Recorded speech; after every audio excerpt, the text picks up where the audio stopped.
Welcome to RTV. నేను మీ గయాజ్ని. పేదరికం తెలుసు, పేదరికంలో బాధ తెలుసు, పేదల ఆకలి తెలుసు. అందుకోసం సుమారు 540 రోజుల నుంచి నిరుపేదలకు పిడికడు అన్నం పెడుతూ ఒక జనసైనికుడుగా ముందుకు వెళ్తున్న కావులికి చెందిన సిద్ధు మనతో ఉన్నారు. ఆయనతో ఒకసారి మాట్లాడదాం. నమస్తే సిద్ధు. నమస్తే అండి. నమస్తే సార్.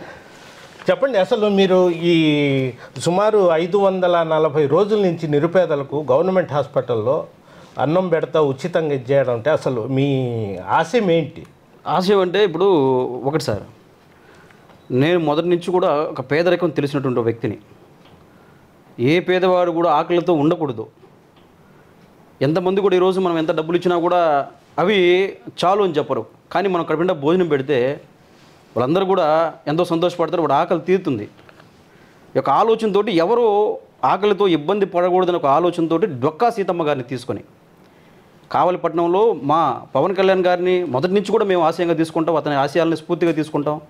అందులో భాగంగానే కావలి పట్టణానికి చుట్టుపక్కల గ్రామాల నుంచి ఎంతోమంది పేదలు వైద్యం కోసం వస్తూ ఉన్నారు. వీళ్ళందరూ కూడా మధ్యాహ్నం పూట ఆకలితో వెళ్ళడం మేము గమనించాము. ఎలాగైనా వీళ్ళందరూ కడుపు నింపాలని ఒక ఆలోచనతో పవనన్న క్యాంటీన్ ఏర్పాటు చేసి 540 రోజుల నుంచి ఈరోజు ప్రతి పేదవారికి భోజనం అందిస్తూ ఉన్నాము. సుమారు ఎంతమంది రోజుకి ఒక 100 నుంచి 120 మంది వరకు భోజనం చేస్తారు. అక్కడికి వచ్చి మధ్యాహ్నం 12 గంటలకు స్టార్ట్ చేస్తాము. వచ్చిన ప్రతి పేదవారికి కూడా భోజనం కడుపునిండా భోజనం పెట్టి నేను లేని సందర్భంలో కూడా మా యువకులందరూ కూడా దగ్గరుండి భోజనం వడ్డిస్తూ ఉంటారు అక్కడ. సిద్ధు, ముందు మనం మీరు చిన్న వయసులోనే తల్లిదండ్రులను పోగొట్టుకున్నారంట. అంటే మీరు చాలా కష్టపడి, అంటే మీ జర్నీ మొత్తము ఒడిదొడుకుల మధ్యనే సాగింది. అసలు మీ ఫాదరు మీరు ఎక్కడ పుట్టి పెరిగారు, దాని గురించి ఒకసారి చెప్పండి. నేను చిన్న వయసులోనే ఒక సంవత్సరం ఉన్నప్పుడే మా ఫాదర్ చనిపోయారు. కొన్నాళ్ళకి మా మదర్ చనిపోయారు.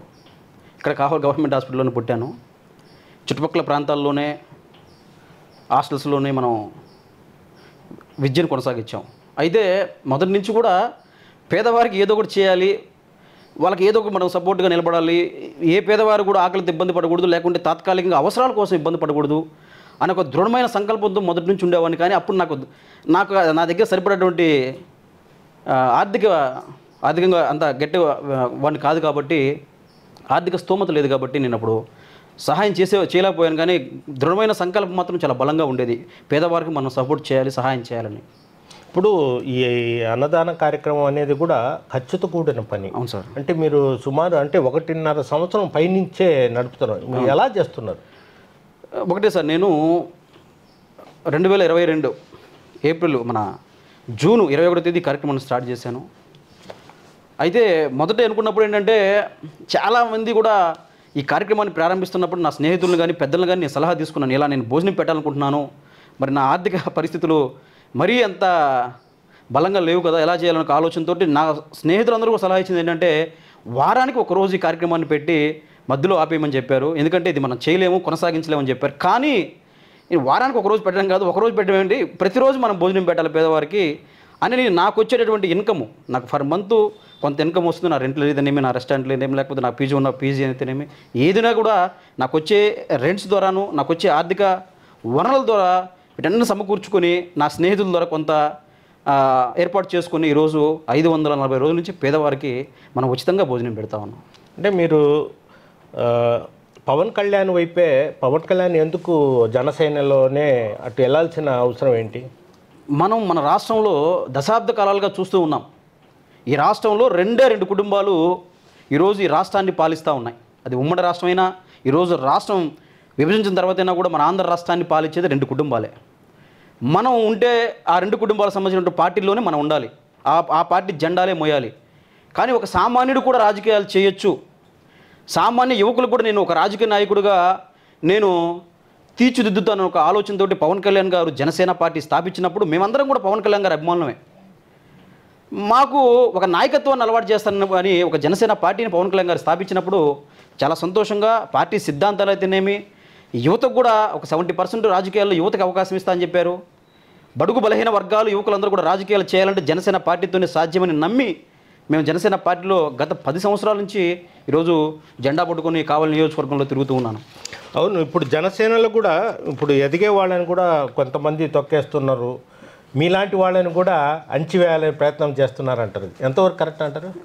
ఇప్పుడు ఒకటండి సార్, ఇప్పుడు నేనేమంటానంటే ప్రతి పార్టీలో ఎదిగే వాళ్ళని తొక్కే వాళ్ళు ఉంటారు, కానీ జనసేన పార్టీలో అటువంటి పరిస్థితి లేదని నేను అనుకుంటున్నాను. ఎందుకంటే నా వరకైతే కావలి నియోజకవర్గంలో 10 సంవత్సరాల నుంచి కూడా నేను నా పార్టీ కార్యక్రమాలు చేసుకుంటూ వెళ్తూనే ఉంటాను. ఈరోజు జిల్లా స్థాయిలో కానీ రాష్ట్రంలో కూడా నాయకులు కూడా అందరూ గుర్తిస్తారు. తప్పకుండా మనం చేసేటటువంటి ప్రతి కార్యక్రమం కూడా వాళ్ళు గుర్తించి వాళ్ళ వంతు సపోర్ట్గా సూచనలు ఇస్తూ ఉంటారు. ఎక్కడా కూడా ఆ పరిస్థితి లేదని నా యొక్క ఆలోచన మాత్రమే. మరి బయట ఎలా ఉందైతే నాకు తెలియదు. అలాగే మీరు బాగా రెబల్ అంట. ఎందుకు రెబల్ అనేది ఏమీ లేదండి, విషయంలో చాలా ఫాస్ట్ అయిపోయి చాలా స్పీడ్గా ఒక చెగువేరో లేకుంటే ఆ విధంగా ఆవేశం ఎక్కువ, ఆవేశం ఎందుకు అంటారు? ఆవేశం అనేది కాదు కానీ మనం సమాజానికి మనం ఏదో ఒకటి చేయాలి. నా ఆలోచన మొదటి నుంచి కూడా ఏ ఒక్కడి కింద జెండా పట్టుకొని తిరగాలో, ఏ ఒక నాయకుడి కింద మనం బానిసత్వంగా ఉండాలని నాకు ఎప్పుడు కూడా ఉండదు. నా యొక్క ఆలోచన ఏంటంటే మనమేంటో నిరూపించుకోవాలి. డాక్టర్ బిఆర్ అంబేద్కర్ గారు ఈరోజు భారత రాజ్యాంగం ద్వారా ఈరోజు దేశంలో ఎంతోమంది యువతకు కానీ బడుగు బలహీన వర్గాల వారికి కానీ నాయకత్వం మీరు అలవాటు చేసుకునే ఒక మంచి అవకాశాన్ని కల్పించారు. అందులో భాగంగానే నేను ఒకరి కింద బానిసత్వం ఎందుకు చేయాలి? నేను కష్టపడుతున్నాను, నేను ఎవరి దగ్గర మోచేది నీళ్ళు తాగే ఆలోచన నాకు ఉండదు, ఎవరిని కూడా నేను సహాయం అడగను, ఏ ఒక్క నాయకత్వం కింద నాకు పనిచేయాలని ఇప్పుడు కూడా నాకు ఉండదు. నేను సమాజంలో ముఖ్యంగా కావలి నియోజకవర్గంలో జరిగేటటువంటి సమస్యల మీద చాలా బలంగా పోరాటం చేస్తాను. నన్ను ఇబ్బంది పెట్టచ్చు, అయినా కూడా దేనికండి ఇప్పుడు నిమిషం గ్యారెంటీ లేనటువంటి ప్రాణానికి వీళ్ళకి భయపడుతూ బెండ్ అవుతూ మనం వాళ్ళకి బెండ్ అయితే మనకేదో ఈరోజు సమాజంలో నష్టపోతాం, మన నాయకత్వంలో ఇబ్బంది పడతామనే ఆలోచన లేదు. స్ట్రైట్గా నిజాయితీ వైపు నిలబడుతూ మన పని మనం చేసుకుంటూ వెళ్తూ ఉంటారన్న. మీ మీద కేసు పెట్టారు, రౌడీ షీట్ కూడా ఓపెన్ చేసేందుకు ప్రయత్నాలు చేశారు. అవును. ఎట్లా మీరు మళ్ళీ రౌడీ షీట్ పెడతారని ఎమ్మెల్యేతో ఏమైనా కాంప్రమైజ్ అయ్యారా? రౌడీ షీటు అనేది కేసులు తమాషగా ఉంటాయి. సందర్భంలో చెప్పుకుంటాను నేను. ఒక కేసు పెట్టిన 2 నెలల వ్యవధిలో మళ్ళీ మరో కేసు. అవి ఎందుకు పెట్టారో కూడా ఆ సెక్షన్లు కూడా మీకు చూపిస్తాను. అవి ఎందుకు పెట్టారో ఏం జరిగిందో కావలి నియోజకవర్గంలో అందరికీ తెలుసు. కేసులు వాళ్ళు పెడుతూనే ఉన్నారు, మనం పోరాటం చేస్తున్నామని. బయటకు వచ్చి మళ్ళీ అదే జెండా పట్టుకుని జనాల్లో ఈ నాయకులు అవినీతి గురించి అక్రమాల గురించి మాట్లాడుతూనే ఉన్నాను. కేసులు అనేవి ఏముందన్నా, ఈరోజు కేసులు పెట్టారు, ఏ ఒక్కడి దగ్గరికి కూడా నా మీద కేసులు పెట్టిన దగ్గరికి నేను వెళ్ళి నా కేసులు కొట్టేయండి అని చెప్పి నేను ఎప్పుడు రాజీకి పోలా, వాళ్ళే రాజీకి వచ్చి నా కేసులు కొట్టేసుకున్నటువంటి పరిస్థితి. నేను అంత నిజాయితీగా ఉంటాను కాబట్టి. ఇప్పుడు ఎమ్మెల్యే ప్రజెంట్ రామిరెడ్డి ప్రతాప్ కుమార్ రెడ్డి, నేను ఎంతో అభివృద్ధి చేశాను, నేను ఖచ్చితంగా మళ్ళీ 2024 గెలుస్తున్నాను, గెలవబోతున్నానని కూడా ఆయన ఛాలెంజ్ చేస్తున్నాడు. కావలి నియోజకవర్గానికి ఏం చేశారన్న ఎమ్మెల్యేగా 10 సంవత్సరాలు అతను? ఎన్నో అభివృద్ధి కార్యక్రమాలు చేశారు. అభివృద్ధి కార్యక్రమం మీరు చెప్పండి పోనీ. కావలి నియోజకవర్గానికి 10 సంవత్సరాలు ఎమ్మెల్యేగా ఉండి 10 కిలోమీటర్లు తుమ్మలపేట రోడ్డు వేయలేకపోయారు ఎమ్మెల్యే గారు. ఇది ఎక్కడైనా అందరికీ తెలిసిన విషయమే.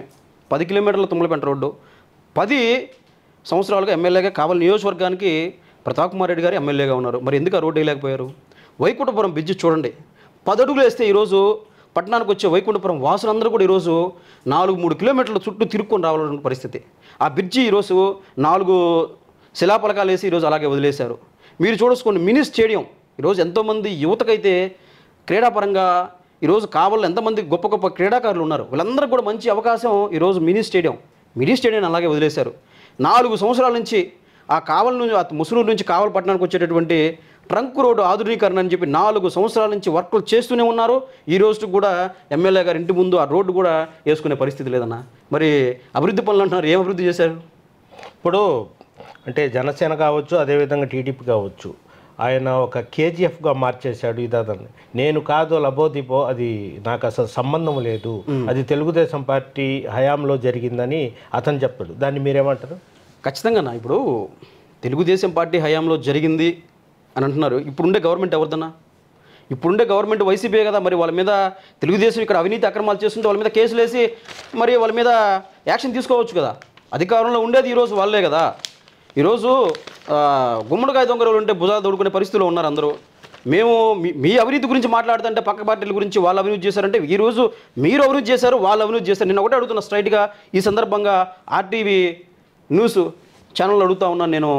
ఈరోజు 2014 నుంచి 19 వరకు కూడా కావలి నియోజకవర్గానికి ఎమ్మెల్యేగా ఉన్నటువంటి ప్రతాప్ కుమార్ రెడ్డి గారు నాకు అప్పటి ప్రతిపక్ష నాయకులు అంటే ఓడిపోయి ఉన్నారు, అధికారంలో ఉన్నటువంటి బేదా మస్తానరావు గారు ప్రతిదీ కూడా నాకు ఫోటో కాల్ ఇవ్వట్లేదు, నన్ను ఇబ్బంది పెడతా ఉన్నారు, నేను అభివృద్ధి చేయాలంటే నా అభివృద్ధికి మస్తానరావు గారు నాకు అడ్డొస్తున్నారని చెప్పి ఎన్నో సందర్భాల్లో బహిరంగంగా బాధపడ్డ సందర్భాలు కూడా మేము కూడా బాధపడ్డాం. ఈరోజు నేను అడుగుతున్న స్ట్రైట్గా మళ్ళీ కూడా చెప్తున్నాను కదా, ఇద్దరు ఇప్పుడు ఒకటే పార్టీలో ఉన్నారు కదా, మరి ఇప్పుడు చేయండి కావాలి నియోజకవర్గాన్ని అభివృద్ధి. ఈ 4 సంవత్సరాలు ఏం చేశారు? మీరు ఇద్దరు ఒకటే పార్టీలో ఉన్నారు. వైకుంఠపురానికి బ్రిడ్జ్ వేయచ్చు, తుమ్మలపండానికి రోడ్డు వేయచ్చు, మినీ స్టేడియాన్ని ఈరోజు నిర్మించవచ్చు, ఈ 2 కిలోమీటర్లు ఆధునీకరణ రోడ్డు వేయచ్చు కదా. ఇప్పుడు ఇద్దరు ఒకటే పార్టీలో ఉన్నారు కదా, మరి ఎందుకని అభివృద్ధి చేయలేకపోతున్నారు?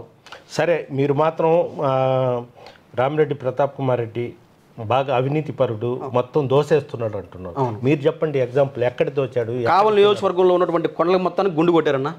పంపండి 2 కిలోమీటర్లో రుద్రకోట ఉంది, అద్భుతంగా ఆడ గుడి కొండ అన్నీ అక్కడ బర్రెలు అన్నీ తోలకెళ్ళ స్థానిక గ్రామస్తులు అందరూ కూడా అక్కడ వాళ్ళకి అన్నీ కూడా ఒక పంటలు కానీ పంటలకు వెళ్ళేదానికి రోడ్డు కానీ అంతా దాన్ని ఈరోజు శుభ్రంగా గుండు కొట్టేశారు. మనం కేజీఎఫ్ సినిమా చూసాము, పార్ట్ 1 పార్ట్ 2, అందుకంటే అధ్వానంగా ఉంది ఆ రోజు. ఈరోజు ఆ కొండ ఎంత లోతు తవ్వేశారు, 20 అడుగులు పైగా తవ్వేసి ఆడ బర్రెలు రేపు వర్షాలు పడినప్పుడు ఎంత ఇబ్బంది పడతారు స్థానికులు, రైతులు. ఇక్కడ మీరు వస్తామని నెల్లూరు నుంచి వస్తున్నటువంటి రోడ్డు పక్కన చూడండి, తిప్పలో ఆ స్కూల్ పక్కన, హై స్కూల్ పక్కన ఎంత దూవుతున్నారు, రాత్రి పగలు తేడా లేకుండా దూకుంటా ఉన్నారు కాదంటారా? మొత్తం మీద చూస్తే గ్రావెల్ మీద పెద్ద ఎత్తున జరిగిందంటారా? నేను చెప్తున్నాను కదన్నా, గ్రావెల్ ఈరోజు రాష్ట్రంలో ఎక్కడ లేని విధంగా కావాలి నియోజకవర్గంలో తవ్వినటువంటి గ్రావెల్ రాష్ట్రంలో ఎక్కడ తవ్వల. రాత్రి పగలు తేడా లేకుండా ఈరోజు ఎన్ని ట్రిప్పర్లు తిరుగుతున్నాయి మీరు ఒకసారి ఆలోచన చేయండి. రాత్రి పగలు తేడా లేకుండా ట్రిప్పర్లు అక్రమంగా ఎంత గ్రావెల్ను తోలుకుంటున్నారో, కావలి నియోజకవర్గంలో ఉండేటువంటి ఈరోజు ఆర్థిక వనరులను ఏ విధంగా దోచుకుంటున్నారో ఒకసారి మీరు ఆలోచన చేయాలన్నా. నా దగ్గర ఆధారాలు కూడా ఉన్నాయి. అంటే నేను స్థానికుడిని, ఇక్కడ పరిస్థితి నాకు తెలుసు, పేదలకు ఏదో సహాయం చేయాలి, ఇక్కడ ఈ గడ్డని అభివృద్ధి చేయాలని కోసమే వచ్చా నేను. కొంతమంది కావాలని నన్ను రాజకీయం నా పేరు బదలాం చేస్తున్నారనేది ఎమ్మెల్యే వాదన. కరెక్టేనన్నా. ఈరోజు నేను అడుగుతున్నాను, కావలి నియోజకవర్గంలో అభివృద్ధి చేయాలనుకుంటే తుమ్మలపేంట రోడ్డుకి 10 కిలోమీటర్లు మాట్లాడాను, మళ్ళీ కూడా చెప్తున్నాను. మరి ఎంతోమంది ఆ పార్టీ వాళ్ళ పార్టీకి సంబంధించినటువంటి కార్యకర్తలు, నాయకులు కూడా ఆ రోడ్డును జర్నీ చేస్తుంటారు, వాళ్ళు బాధపడుతున్నారు. ఆ చుట్టుపక్కల గ్రామాల నుంచి కావలి పట్టణానికి ఏదన్నా ఎమర్జెన్సీగా రావాలంటే వాళ్ళు ఎంత ఇబ్బంది పడుతున్నారో మనందరికీ తెలిసిన విషయమే. మరి ఆ రోడ్డు వేయండి, వైకుంఠపురం బ్రిడ్జి నిర్మించండి, మినీ స్టేడియం పక్కన పెట్టండి. అదంతా అత్యవసరం కాదనుకున్నప్పుడు ఈ ట్రంక్ రోడ్ ఆధునీకరణ ఉంది. మీరే చదవండి, అది నేనే ఇచ్చాను. నేను ఈ పాంప్లెట్లు వేయించి నేను నియోజకవర్గం మొత్తం తిరిగాను. ఏ డిమాండ్ జనంలోకి జనసేన అని చెప్పి ఈ పాంప్లెట్ వేయించుకొని ఈ అవినీతి మీద, ఈ కావలి నియోజకవర్గంలో జరుగుతున్నటువంటి అవినీతి మీద పాంప్లెట్లు వేయించుకొని నేను కావలి నియోజకవర్గం 174 రోజులు తిరిగాను. మళ్ళీ కూడా 2 రోజుల్లో స్టార్ట్ చేయాలి. సమస్యలు ఏంటి? సమస్యలు ఇవ్వండి, ఇక్కడ ఉన్నాయి కదండి. పెదపవని వైపు బ్రిడ్జి నిర్మాణం, వైకుంఠపురం బ్రిడ్జి అని చెప్పాను కదన్నా, అదొకటి. వైకుంఠపురంలో అనపగుంట ఆధునీకరణ, పక్కన పెద్ద మురికి గుంట ఉంది, వర్షం పడితే ఆ నీళ్ళన్నీ కూడా స్థానిక ఇళ్లలోకి వెళ్ళిపోతాయి. దాని గురించి మినీ స్టేడియం, పాపిరెడ్డి చెరువు వద్ద అసంపూర్తిగా నిలిచిపోయినటువంటి మురికి నీటి సిద్ధి కర్మాగారం అని ఒకటి పెట్టారన్న టీడీపీ గవర్నమెంట్లో. ఈ రోజు కూడా ఆ పని అట్టే కొనసాగుతూ ఉన్నాయి. అలాగే సమ్మర్ స్టోరేజ్ ట్యాంకుగా కావలి పెద్ద చెరువు, ఇప్పుడు కావలి పెద్ద చెరువు ఉంది కదండి, దాన్ని సమ్మర్ స్టోరేజ్ కిందగా మారుస్తా అని చెప్పారు ఎమ్మెల్యే గారు. అది ఇచ్చిన హామీలు ఇవన్నీ కూడా. ఈరోజు అసంపూర్తిగా నిలిచిపోయినటువంటి అమృత పథకం అన్న, బీజేపీ టీడీపీ హయాంలో వచ్చినటువంటి పథకం. ఆ రోజు వెంకయ్యనాయుడు గారి సహకారంతో అమృత పథకం వస్తే అది అసంపూర్తిగా నిలిపోయింది. కలగా సోమవంశీల బైపాస్ కావలి కాలువ, అది కలగా మిగిలిపోయింది. ఎంతోమంది రైతులకు ఈరోజు ఉపయోగం. అలాగే అధ్వానంగా ఉన్నటువంటి కావలి నియోజకవర్గం రోడ్లు, ముఖ్యంగా తుమ్మలపేంట రోడ్డు, తాళపాలెం బట్టలు తిన్న రోడ్లు, బట్టలు తిన్న మీద రోడ్డు మీద దాదాపు మేము జనసేన పార్టీ తరపు నుంచి 3 సార్లు రోడ్డు మీద కూర్చొని ధర్నాలు చేస్తే ఇప్పుడు రోడ్డు వేస్తున్నారంట. అల్లూరు పేరుకే మున్సిపాలిటీ, మౌలిక సదుపాయ కల్పన ఎక్కడుందన్న అల్లూరులో, అది మున్సిపాలిటీ చేశారు ఈ మధ్య. పోతే దాదాపు మండలంలో డిఆర్డిఎం ఆధునీకరణ పనులు ఇంకా పూర్తి కాలేదు. దాదాపు మండలంలో దామవరం ఎయిర్పోర్ట్ ఈరోజు ఎందుకు వెళ్ళిపోతుందన్న, ఎయిర్పోర్ట్ అని చెప్పి ఈరోజు ఈరోజు దామవరం ఎయిర్పోర్ట్ అక్కడ నిర్మాణం జరిగితే ఎంతమందికి ఉపాధి దొరుకుతుంది యువకులకు కానీ. ఈరోజు ఎయిర్పోర్ట్ లేదు, అది కూడా చూడండి. బెట్రకొండ రైల్వే ప్రాజెక్ట్, అది కలగానే మిగిలిపోయిందిగా. వీటిలో నేను అడుగుతున్నాను, ఇవన్నీ కూడా ఎమ్మెల్యే గారు ఇచ్చినటువంటి హామీలే, ఎన్ని చేస్తాను చెప్పినటువంటి హామీలే. ఏ ఒక్క హామీలు కూడా వీటిలో చేయకుండా పైపెచ్చు కావలి నియోజకవర్గంలో ఈరోజు ఎవరైనా ప్రశ్నిస్తే, మాలాంటి వాళ్ళు ప్రశ్నిస్తే దళితుల మీద దాడులు, ముఖ్యంగా ఎవరైనా దళితులు ఒకటి ముందుకు వచ్చి మాట్లాడితే వాళ్ళ మీద దాడులు, వాళ్ళని ఇబ్బంది పెట్టడం. అదేమంటే వాళ్ళ అనుచరులే కదా విధంగా దాడి చేసింది. పెట్రోల్ బంకులు ఎంత అధ్వానంగా ఒక యువకుని కొట్టారన్న, ఏం యాక్షన్ తీసుకున్నారు? పక్కన పెట్టుకుని తిప్పుకుంటా ఉన్నారు. అర్థమవుతుందా? ఈరోజు మీరు చూడండి ఏ విధంగా అభివృద్ధి అనేది పక్కన పెట్టి అరాచకాలు ఏ విధంగా జరుగుతున్నాయి కావలి నియోజకవర్గంలో. ఈ 4.5 సంవత్సరంలో జరిగినటువంటి అరాచకాలు గతంలో ఎప్పుడన్నా జరిగాయా? ఒకసారి మీరందరూ కూడా గమనించాలి. ఎందుకంటే నేనేమంటానంటే ఒక నాయకుడిని ఏ విధంగా ఎన్నుకుంటారంటే, ఒక రాజకీయ పార్టీలో నాయకుడిని, మేము వయసులో చిన్నవాడినైనా కొంత అవగాహన చెప్పే మాట ఏంటంటే, ఒక పార్టీలో ఒక నాయకుడిని అన్ని కులాల వారు, అన్ని మతాల వారు ఈరోజు ఓట్లేసి మాకేదో మంచి చేస్తారు, మా ప్రాంతాన్ని అభివృద్ధి చేస్తారు, మా నియోజకవర్గం అభివృద్ధి చెందని గెలిపించుకుంటే, తన సామాజిక వర్గానికి చెందినటువంటి కొంతమంది వ్యక్తుల్ని, అందరూ నేను చెప్పను, తన సామాజిక వర్గానికి చెందినటువంటి కొంతమంది వ్యక్తుల్ని పక్కన పెట్టుకొని ఈరోజు మిగతా వాళ్ళ మీద పెత్తనం చేయిస్తా ఉన్నా అంటే ఎవరు గమ్ము ఉంటారన్నా? మిగతా వాళ్ళు ఏమైనా గమ్ము ఉంటారు? అయితే నేనైతే మాత్రం సహించే పరిస్థితిలో 100% లేనన్నా. అందుకనే ఆ రోజు ఇతను చేసేటటువంటి అరాచకాలు మా మీదే చేశారు, మా మీద అరాచకాలు చేశారు. పవన్ కళ్యాణ్ గారు ఒక సినిమా వస్తే ఆ సినిమాకి టికెట్లు కూడా రాత్రి ఒక అధ్యక్షుని పెట్టించి ఆ సినిమాకు మొత్తం కూడా అమ్ముకున్నారు బ్లాక్లో. మా మీద, మేము నిజాయితీగా నిలబడేటటువంటి నా మీద కూడా, మా అభిమానుల మీద కూడా పెత్తనం చేయాలని చూస్తే ఆ రోజు మేము జెండా ఎగరేసాం. కావలి పట్టణంలో మన బ్రిడ్జ్ సెంటర్లో యువత మేలుకో అని చెప్పి మేము మా పోరాటాన్ని ఆ రోజు స్టార్ట్ చేసాం. ఈ రోజుకి కూడా 4 మండలాల్లో, రోడ్ల మండలంతో కలిపి 4 మండలాల్లో ఈరోజు యువత మేలుకో కార్యక్రమాన్ని నిర్వహిస్తున్నాం. ప్రతి పల్లికి వెళ్తున్నాము, యువకులను చైతన్యపరుస్తున్నాము. వచ్చే ఎన్నికల్లో మళ్ళా మనం ఈ ప్రభుత్వాన్ని ఎన్నుకున్నామంటే, ఈ పార్టీకి ఓటేసామంటే మనకు భవిష్యత్తు ఉండదు, ముఖ్యంగా మీకు భవిష్యత్తు ఉండదని చెప్పి ప్రతి ఒక్కరికి వివరిస్తున్నాం. 2024 అంటే కావలి నుంచి జనసేన ఏమైనా పోటీ చేసే అవకాశం ఉందా? 100% ఇప్పుడు ఎవరు పోటీ చేయాలనే ఆలోచన మాత్రం మా అధినాయకుడు పవన్ కళ్యాణ్ గారి నిర్ణయం మేరకే ఉంటుందన్న. ఎందుకంటే లాస్ట్ టైం కూడా 2019 ఎన్నికల్లో నెల్లూరు జిల్లాలోనే ఎక్కువ ఓట్లు వచ్చిన నియోజకవర్గం కావలి నియోజకవర్గం జనసేన పార్టీకి. మా అధినాయకుడి నిర్ణయం మేరకు ఎలాంటి నిర్ణయం తీసుకుంటారో జనసేనకి ఇస్తే ఖచ్చితంగా మాకు 100% ఎఫెక్ట్ పెట్టి మేము ప్రతి గడపకు వెళ్ళి గెలిపించుకునే ప్రయత్నం చేస్తాం కష్టపడి. అలాగే టీడీపీకి ఇచ్చినా కూడా మాకు అనుకూలంగా ఉన్న వ్యక్తి క్యాండిడేట్గా వచ్చినప్పుడు, టీడీపీ క్యాండిడేట్ వచ్చినప్పుడు కూడా మేము ఖచ్చితంగా సహకరిస్తాం 100%. ఏదైనా కూడా అధిష్టాన నిర్ణయం అది. అంటే వాళ్ళు ధీమాగా ఉన్నారు కదా, వైనాట్ 175 ఖచ్చితంగా మేము గెలుస్తాం ఇదని. మీరు ఇద్దరు వచ్చినా మనకేం చేయలేరు, టీడీపీ జనసేన కలిసినా ఏం చేయలేని పరిస్థితి అన్నట్టు వాళ్ళు సవాల్ విస్తున్నారు. మేము అడుగుతున్నా, వైనాట్ 175 ఎందుకు? ఈరోజు రాష్ట్రంలో యువతకు ఉపాధి లేనందుక? ఈరోజు మద్యపానం నిషేధం చేస్తానని చెప్పి ఈరోజు కల్తీ పిచ్చి ముందంత అమ్ముతూ ఎంతోమంది ఆ మద్యం దాకా ఎంతోమంది ప్రాణాలు పోగొట్టున్నటువంటి ఆ పని చేసినందుక, మద్యపానం నిషేధం చేయనందుక, లేకపోతే 3 రాజధానులు పెట్టినందుక, మళ్ళీ వైనాట్ 175 3 రాజధానులు పెట్టినందుక, ఈరోజు రాష్ట్రానికి రాజధాని లేకుండా చేసినందుక, ముఖ్యంగా దళితుల మీద దాడులు రాష్ట్రంలో ఏ విధంగా జరిగి మనం గమనిస్తూనే ఉన్నాం కదన్నా. అంటే ఆయన వచ్చిన తర్వాతే కావిల్లో రౌడిజం పూర్తిగా తగ్గిపోయిందని చెప్తారు. ఇది నవ్వుకుంటారు మీరు, మరి మాట బయటకు వస్తే 100% నవ్వుకుంటారు. మొన్న కూడా మీరు చూసారు కదా, ఆయనే మొన్న కూడా ఈ మధ్య ఒక కాపు వ్యక్తి మీద ఏ విధంగా మర్డర్ జరిగిందో మనం 15 రోజుల ముందే చూసాం కదన్నా. ఒక యువకుని అతికేతంగా అది మనం ఒక దళిత యువకుని ఏ విధంగా దాడి చేశారో, ఆ వ్యక్తులు ఎవరు అనుచరులో కావాలో అందరికీ తెలుసు కదన్నా. వారానికి ఒక రోజు లేదా నెలకోసారి మనం చూస్తూ ఉంటాం కావాలి నియోజకవర్గం, రిపీటెడ్గా అది అలవాటైపోయింది. నేను ఒకటే, వాస్తవాలకి ఏ నాయకుడు నేనైనా కూడా వాస్తవాలకి మనం దగ్గరగా ఉండి, ఈరోజు క్రైమ్ అనేది యువతకి కావలి నియోజకవర్గంలో ఇంతకుముందు యువత గంజాయి అంటే ఎక్కడో వినేవాళ్ళం, ఎప్పుడో ఒకసారి. అది కావలి నియోజకవర్గంలో ప్రతి గల్లీలో గంజాయి దొరుకుతుంది. ఇప్పుడు గంజాయి అమ్ముతున్నారు, గంజాయి మత్తులు యువకులు ఈరోజు ఊగుతున్నారు కావలి నియోజకవర్గంలో. దానికి కారకులు ఎవరు? ఈరోజు గంజాయి యువతకు ఉపాధి చూపించాల్సినటువంటి నాయకులు ఈరోజు గంజాయి అలవాటు చేసి ఆ యువతకు ఉపాధి లేకుండా గంజాయి మత్తులో ఈరోజు క్రైమ్ ఏ విధంగా కావలి నియోజకవర్గంలో పెరిగిపోయిందో అందరికీ తెలుసు. వాస్తవాలు మనం గమనించి నేనేమన్నా అంటే నేను చెప్పే స్థాయి నాది కావచ్చేమో, ఎమ్మెల్యే గారికి నేను సలహా ఇచ్చే స్థాయి నాది కాకపోవచ్చేమో, కానీ నేనేమంటానంటే ఒక మంచి అవకాశం కావలి నియోజకవర్గ ప్రజలు రెండోసారి కూడా మీకు ఎమ్మెల్యేగా ఇచ్చినప్పుడు, ఇప్పుడు మన చుట్టూ చేరి రకరకాలుగా మనకు చెప్పినప్పుడు ఆ మాటలు వినకుండా వాస్తవాలకు దగ్గరగా గమనించి కొన్ని చట్ట వ్యతిరేక కార్యక్రమాల మీద చర్యలు తీసుకొని ఉంటే కనుక మళ్ళీ కావలి నియోజకవర్గ ప్రజలు అవకాశం ఇచ్చేవారు లేము. ఎక్కడ ఉన్నాయన్నా కావలి నియోజకవర్గంలో ఉన్నాయి. అయినా 2024 ఖచ్చితంగా గెలుస్తాను, ప్రజలు నా వెంటున్నారు అంటున్నాడు. మీరు చూస్తే అతను అవినీతి పరుడు ఇదని మీరు చెప్తున్నారు.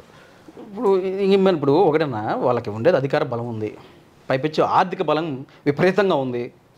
ఆ ధీమాతోటి మళ్ళీ మేము గెలుస్తామని చెప్పి అంటున్నారు. 2019లో కూడా అప్పుడు ప్రభుత్వం కూడా మళ్ళీ మేము ఈజీగా గెలిచేస్తాం, మేము అయిపోయింది, మళ్ళీ ఇంకా ఈ ఆంధ్ర రాష్ట్రంలో ప్రతిసారి కూడా ఆంధ్ర రాష్ట్ర ప్రజలు ఈ ఒక పార్టీ ఒకసారి కాదు 2 సార్లు అధికారం ఇస్తారు ప్రతి పార్టీకి అని కూడా చెప్పుకున్నారు. మరి దింపారు కదన్నా. అప్పుడే చంద్రబాబు నాయుడు గారి మీద ఇంత వ్యతిరేకత లేదు కదా. ఈరోజు రాష్ట్రంలో ఒక 10 మందిని అడిగితే 8 మంది ఏం మాట్లాడుతున్నారు. అంటే 2024లో మీరు కావచ్చు జనసేన టికెట్ రాకపోని టీడీపీ రాని, అంటే ఇద్దరు కలిసి చేస్తారు. అవునన్నా. ఎలాంటి ఎజెండాతో ముందుకెళ్తారు? ఈ ప్రతాప్ కుమార్ రెడ్డి అవినీతి గురించి ప్రజల్లోకి ఏమైనా తీసుకొని పోతారా ఎట్లా? ఖచ్చితంగా అన్న. ఈరోజు మేము చెప్పాం కదన్నా, 174 రోజులు నియోజకవర్గంలో తిరిగాను. ఆయన గురించే మాట్లాడి మొత్తం రాసుకుని పోయింది. ఏం అభివృద్ధి చేశాడు, ఏం చేస్తా అని చెప్పాడు, ఇప్పుడు ఏం చేస్తున్నాడు, ఈ కావలి నియోజకవర్గంలో ఏ విధంగా అవినీతి అక్రమాలు పెరిగిపోయాయి. అంటే నియోజకవర్గం మొత్తం ఈ కరపత్రాలు పెంచారా? కొంచెం తిరిగాం కదన్నా, ఇంకా తిరుగుతాం, ఇంకా చాలా ఉంది గ్యాప్. తిరగాలి, 2 రోజులు స్టార్ట్ చేస్తున్నాము. ఒకటి మీరు ఆలోచన చేయండి అన్న, అభివృద్ధి చేస్తుంటే కనుక, ఇప్పుడు అభివృద్ధి చేస్తుంటే కనుక ఖచ్చితంగా అతనే గెలుస్తాడు. నేను చెప్తున్నాను, అభివృద్ధి చేస్తున్న నాతో పాటు ఒక 10 నిమిషాలు తిరగండి మీరు. ఇక్కడ మీరు 10 నిమిషాలను మీకు నేను 10 సమస్యలు చూపిస్తాను. ఎక్కడ కనపడుతుంది కావలి నియోజకవర్గం అభివృద్ధి? ఎక్కడ కనపడుతుంది? ఎక్కడ అభివృద్ధి లేదు. వాస్తవాలు మాట్లాడుకుందామన్నా, నన్ను తర్వాత తిట్టుకోవచ్చు, ఈ ఇంటర్వ్యూ తర్వాత నన్ను పచ్చిబుద్ధులు తిట్టచ్చు, కాదనట్లేదు. కానీ వాస్తవాలు ఏంటంటే అభివృద్ధి లేదు కావలి నియోజకవర్గం. అర్థమవుతుందా? అరాచకాలు విపరీతంగా పెరిగిపోయాయి. ఈరోజు కేర్ ఆఫ్ అడ్రస్, క్రికెట్ బెట్టింగ్లు కేర్ ఆఫ్ అడ్రస్ కావాలైపోయింది, జోదాలకి కేర్ ఆఫ్ అడ్రస్ కావాలైపోయింది. ఈరోజు అక్రమ రేషన్ బియ్యం కేర్ ఆఫ్ అడ్రస్ కావాలైపోయింది. ఈరోజు గ్రావెల్ మాఫియా ఏ విధంగా విలయతాండం చేస్తుందో మనం గమనిస్తూనే ఉన్నాం. ఇప్పుడు కూడా ఆపిన పరిస్థితి లేదు. ఎందుకన్నా ఈరోజు లేఅవుట్లు వేశారన్నా, ఆ లేఅవుట్లు మరి ఏ విధంగా వేశారు, ఎన్నిటికీ అప్రూవల్ తెచ్చుకున్నారు, ఏ విధంగా మరి నోడా పర్మిషన్ వచ్చిందో ఎవరో తెలుసు. గుంటలు ఆడ పశువులు గుంటలు కానీ అక్రమ ప్రభుత్వ భూములు మొత్తం కబ్జా అయిపోయి అద్భుతంగా లేఅవుట్లు వేసుకున్నారు. అద్భుతంగా లేఅవుట్లు వేశారు కానీ ఆ పక్కన రోడ్డు వేయడం మర్చిపోయారు. అంటే ఈ లేఅవుట్ల పక్కన ప్రభుత్వ భూములు కూడా కబ్జా అయిపోయారన్నా, అయిపోయాయి. కలెక్టర్ గారిని కలిసాం, మేము తీసుకెళ్ళి కలెక్టర్ గారికి వివరించాం. ఆర్డీఓ గారికి ఆర్డీఓ గారిగా చెప్పి ఆర్డీఓ గారికి చెప్పడం కూడా, మనం ఏదైనా తీసుకెళ్ళి చెప్పినప్పుడు కూడా అవి బయటకు వచ్చేస్తున్నాయి. ఆర్డీఓ గారిని ఇంకా లైట్ తీసుకొని మనం కలెక్టర్ గారిని 2-3 సార్లు కలిసాము. చర్యలు లేవు. తుమ్మలపేంట రోడ్డుకి వెళ్ళి స్టార్ట్ చేస్తే అన్ని లేఅవుట్లే కదా, అన్నీ అద్భుతంగా అమ్ముకున్నారు కదా. ఆ రోడ్డు కూడా వేయచ్చు కదా. తుమ్మలపేంటకి వెళ్ళి రోడ్డు అన్న, ఆ రోడ్లోనే చుట్టుపక్కల కావలి నుంచి స్టార్ట్ అయ్యి తుమ్మలపేంట రోడ్డుకి వెళ్తా ఉంటే అన్ని లేఅవుట్లే వస్తాయి. ఎన్నిటికీ మరి గవర్నమెంట్ అప్రూవల్ ఉంది, లేకుంటే నోడా అప్రూవల్ ఎంతమంది తెచ్చుకున్నారు. అక్కడ గుంటలు ఉన్నాయి, ప్రభుత్వ భూములు ఉన్నాయి. నేను నా సలహా ఏంటంటే, ఒక జనసేన పార్టీ కార్యకర్తగానే నా సలహా ఏంటంటే, ఇక్కడ ఖచ్చితంగా కావలి నియోజకవర్గంలో ఎంతోమంది యువత ఉపాధి లేకుండా ఇబ్బంది పడుతూ ఉన్నారన్న. వాళ్ళందరికీ యువతకి ఉపాధి చూపించాలి. ముఖ్యంగా తుమ్మలపేంట రోడ్డు వేయాలి. మా జనసేన టీడీపీ అలయన్స్లో మా నాయకులు ఎవరు వచ్చినా కూడా, మేము నాయకులు అయినా లేకుంటే ఆ టీడీపీ వాళ్ళ నాయకులు అయినా కూడా ఇక్కడ పోటీ చేసినా వాళ్ళకి నేను ఇచ్చేటటువంటి సలహా ఏంటంటే, అధికారంలోకి వచ్చిన వెంటనే తుమ్మలపేంట రోడ్డు ఖచ్చితంగా వేయాలి. అలాగే వైకుంఠపురం బ్రిడ్జి చెప్పాను కదన్న, 2 అడుగులు వేస్తే వైకుంఠపురం వచ్చే బ్రిడ్జి ఈరోజు ఆ చుట్టుపక్కల వాళ్ళు, ఆ ప్రాంతంలో ఉన్నటువంటి ఎంతోమంది, దాదాపు ఒక 40-50 గ్రామాలకు రాకపోకలు కొనసాగించేటటువంటి వైకుంఠపురం ఆ బ్రిడ్జి లేకపోవడం వల్ల చుట్టూ తిరిగి ఎంతమంది ఇబ్బంది పడుతూ ఉన్నారు. ఆ వైకుంఠపురం బ్రిడ్జి ఈరోజు యువతకి, క్రీడాకారులకు మంచి అవకాశం. మినీ స్టేడియం, ఈ ట్రంక్ రోడ్డు ఆధునీకరణ, ముఖ్యంగా క్రైము. నేను ఎవరికైనా చేతులు జోడించి నమస్కరించి చెప్పేది ఏంటంటే, ఈ కావలి నియోజకవర్గంలో ముఖ్యంగా కావలి పట్టణంలో గంజాయి అనేది ఈరోజు గంజాయి అనేది కనిపించకుండా చేయాల్సిన బాధ్యత తీసుకోవాలన్నా. ఎవరు క్యాండిడేట్గా పోటీ చేసినా గెలిచినా కూడా క్రైమ్ ఎక్కువగా ఉంది. క్రైమ్ ఎక్కువగా ఉంది, అది తగ్గించాలి. తగ్గించడానికి చర్యలు ఖచ్చితంగా తీసుకోవాలి. డిపార్ట్మెంట్ పరంగా కానీ, స్థానిక నాయకులు కానీ. అంటే కావల్లో ఇలాంటి సమస్యలు, అదేవిధంగా ఎమ్మెల్యే ఈ విధంగా జన సైనికుల మీద కూడా తప్పుడు కేసులు పెట్టడం, ఇవన్నీ మీ అధినేత దృష్టికి తీసుకెళ్లారా? అధినేత దృష్టి కంటే నేను ఒకసారి తీసుకెళ్ళానన్నా. చెప్పాము ఈ విధంగా జరుగుతున్నాయని వివరించాము. కళ్యాణ్ గారు కూడా, మా అధినాయకుడు పవన్ కళ్యాణ్ గారు కూడా స్థానుకూలంగా స్పందించి పోరాటం చేయమని చెప్పారు. ఖచ్చితంగా కావలి నియోజకవర్గంలో జరిగినటువంటి ఏవైతే ఈ కక్షపూరిత రాజకీయాల గురించి కూడా మేము పవన్ కళ్యాణ్ గారికి చాలా క్లియర్గా వివరించాం. ఆయన కూడా తెలుసు ఇక్కడ ఏం జరుగుతుంది. దళితుల మీద దాడులు కానీ, మన నాగబాబు గారు వచ్చినప్పుడు కూడా స్వయంగా నేనే ఒక లెటర్ ద్వారా తెలియజేశాను, సార్ ఈ విధంగా దళితుల మీద దాడులు లేదు. నాగబాబు గారు కూడా మాట్లాడారు ఆ రోజు.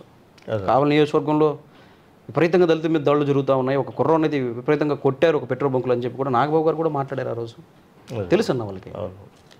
అంటే మీరు 2024లో మాత్రము బాహుటంగా ప్రచారం అనేది చేస్తారు వైసీపీ తప్పిదాలని. ఖచ్చితంగా వైసీపీ చేసినటువంటి అరాచకాలని, ఇక్కడ రామిరెడ్డి ప్రతాప్ కుమార్ రెడ్డి గారు చేసినటువంటి అవినీతి అక్రమాల మీద, దౌర్జన్యాల మీద ఖచ్చితంగా ప్రజలకు వివరించి వచ్చే ఎన్నికల్లో టీడీపీ జనసేన ప్రజా ప్రభుత్వాన్ని ఏర్పాటు చేసుకునేదానికి మా వంతు చాలా బలంగా, నేను మొదటి నుంచి కూడా మీరు ఇక్కడ గమనించండి, ప్రజా సమస్యల మీద నిత్యం మేము పోరాటం చేస్తాం. ప్రజా సమస్యల మీద పోరాటం చేస్తూనే ఉంటాము. ఈరోజు మాకందరికి కూడా మా హక్కుల కోసం మేము యువతందరం కూడా మేము పోరాటం చేసుకుని మేము సాధించుకోవాలి.